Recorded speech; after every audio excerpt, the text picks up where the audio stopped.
Still hasn't landed. It's out there. It's out there. All right, I'm going to give you some magic power, and I'm going to give you the right to make your dream blockchain. Ooh. Right? You can construct it any way that you Get want. like a magic wand.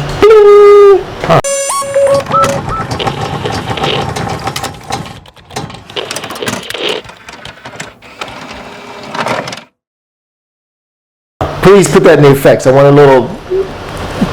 Yeah, then they transform. and then what would it be? What does it look like, and why? Okay. Can I pick a few or? Yes. I just want to I want to say spitball a little bit. it's magic hour for you. You can pick a few. Yes. Okay. Yes. It's like 3 wishes, right? You got three. So I got Three magical Yeah. blockchain. Okay. The first one is more internet protocols, like decentralizing it. Maybe let's pick a part of the internet. It's search engine, right? Okay. Right now, it's dominated by Google mostly, and others, but they have a big market share. And it all goes through Google, and there's other companies, like Twitter and Facebook, and they kind of have a lot of power. Like they have the censorship, and they can kind of control what people see. And I think one great application of blockchain is that it can decentralize that. Okay. And it can enable basically more of a non-biased entity to give you back your search result. I like that. Right. So dream blockchain number 1, it would be internet, and it would be so it wouldn't be so biased. I love that. So basically, some diversification in the area where we're kind of being pigeonholed in one way or another. Yeah. Okay. Yeah. Voting is another good application. Voting. Okay. Yeah. All right. Walk me through it. How does it look like?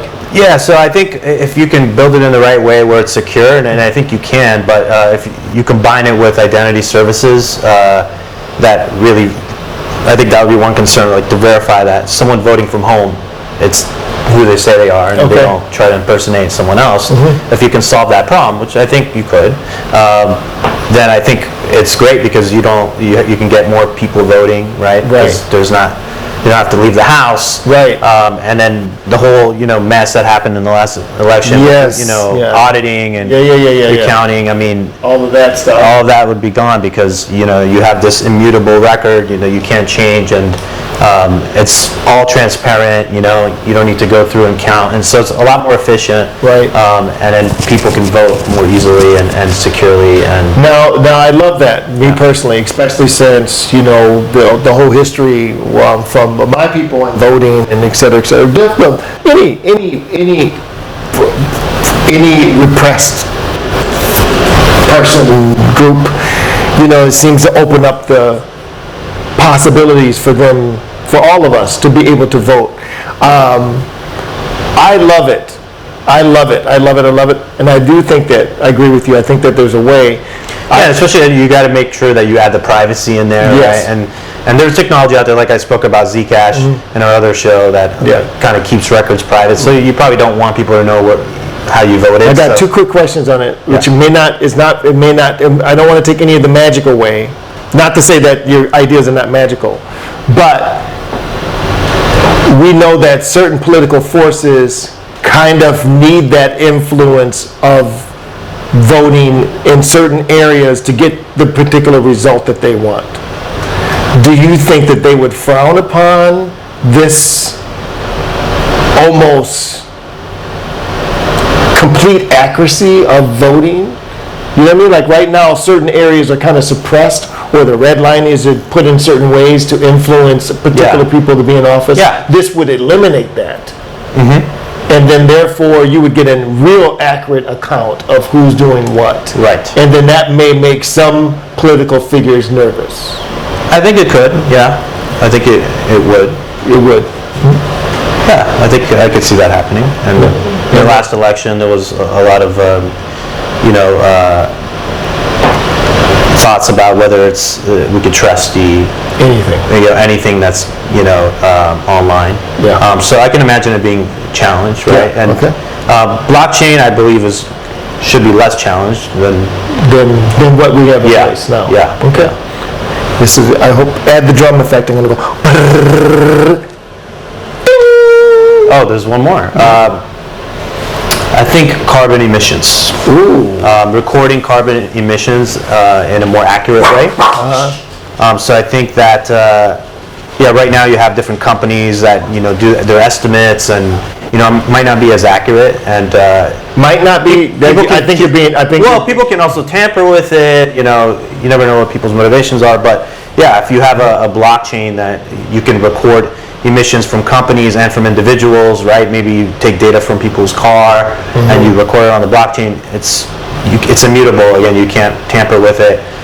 You can maybe get a much more accurate view of carbon emissions and can maybe see how we're reducing it over time and maybe reward people for reducing it and I love that. Be able to kind of support the goal of reducing. Right.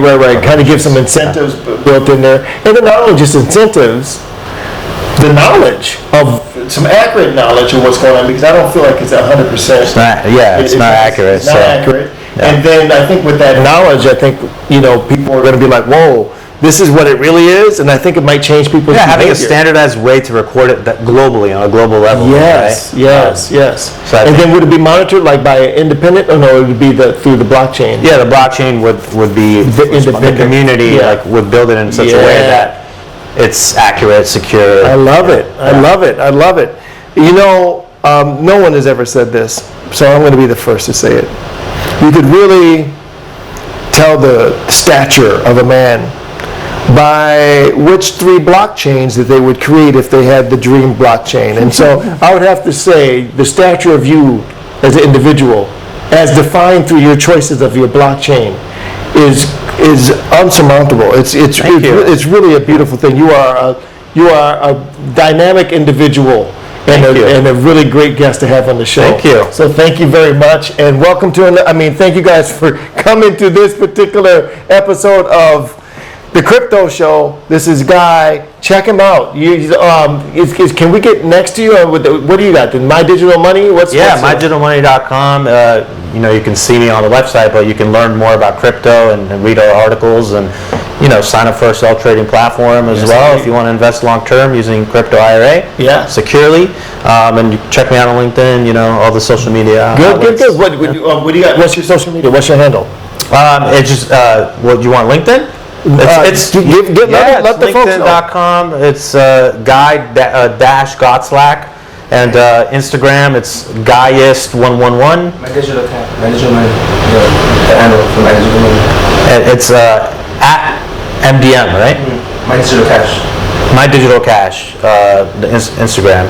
Okay. All right. That's it. You have it all. Thank you all for watching and enjoy. Thank you. Yeah, I don't have my